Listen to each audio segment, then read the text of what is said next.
Hello everyone and welcome. In this video we're going to be talking about Honda's new motorcycle technology, which they call Honda Riding Assist, which is used to help prevent the bike from falling over. Now usually something like this would require gyroscopes, but Honda's solution is actually really simple and doesn't use any gyroscopes at all. So if you think about sitting on a bike or a bicycle in this example, basically you don't really have any tools to help hold you up except, shifting your weight, and then of course you can change the location of where you turn the handlebars.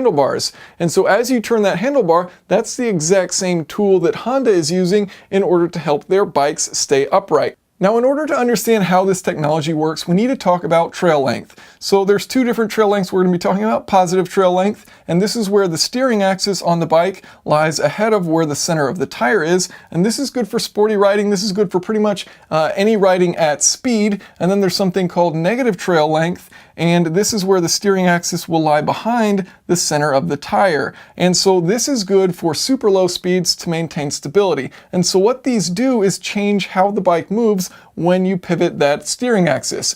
And so if you turn to the right with positive trail length, if you turn that bike to the right, it's going to want to turn into it and fall into that corner. If you turn a negative trail length bike, so you're sitting on the bike like this, you turn the wheel like that, it's going to want to push you out this way.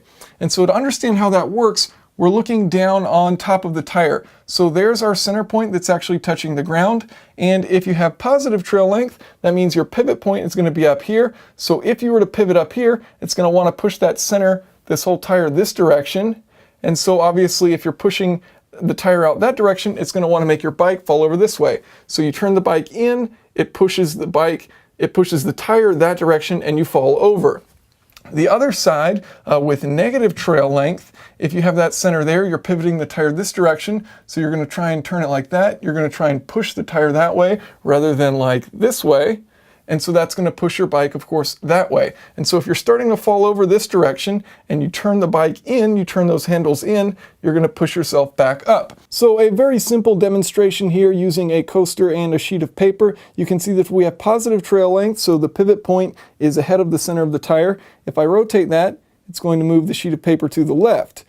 If we have negative trail length, so the pivot point is behind the center of the tire, and you rotate it, you're going to move the sheet of paper to the right.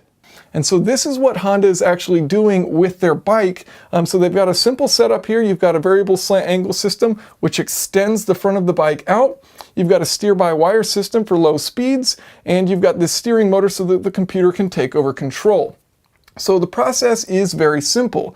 At low speeds, your handlebars are going to disconnect from the steering, and a computer is going to take over and do those minute adjustments for you. So if the bike starts to tilt, it simply turns the wheel into that direction that the bike starts to fall, and it maintains the bike upright so that it doesn't fall over. Now, this is a pretty cool technology, and I can almost already read the comments of people saying, this is for people who have no idea what they're doing, but I can certainly think of scenarios, if you're older, if you're shorter, or if you just have a really heavy bike and you still want to ride and, these things are working against you, there are certainly scenarios in which this could be beneficial and help make it easier for people when you're standing there at a stoplight or, crawling at low speeds in traffic and you don't want to worry about putting your foot down or things like that, depending on if you're older, shorter, etc., how heavy the bike is. So I can certainly see the benefit of a system like this, and it is really cool how simple the system is. So thank you guys for watching, and if you have any questions or comments, feel free to leave them below.